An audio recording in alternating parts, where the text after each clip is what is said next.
And Yeah, of course. in prosecuting those organizations, what kind of crimes are being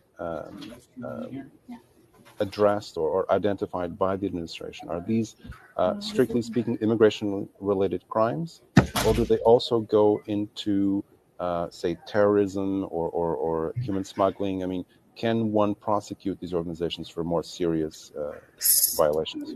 No, so the organizations have not.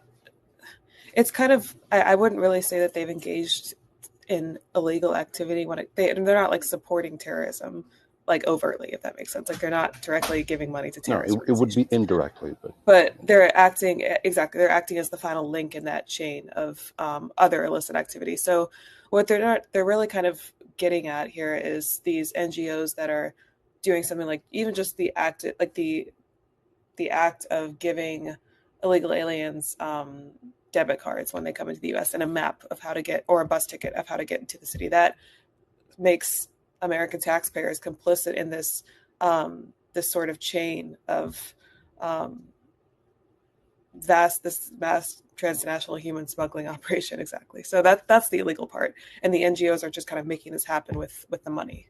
the actions they're taking are against individuals or against organizations themselves? They're against the NGOs. And what has been the consequence so far? I mean, have any of them been banned or fined? I mean, what have been the consequences? So as far as I'm aware, the Trump administration has stated that it's the policy of his administration to stop the funding of NGOs that undermine the national interest. But like I mentioned earlier, they're basically having this direction of the federal agencies to identify these nonprofits that should be investigated and should be targeted. What about funding? We heard a lot about the initiative to curb the activities of USAID, namely in what pertained to policies and programs that undermined the U.S. national interest. What about funding? Has funding been addressed, and in what way?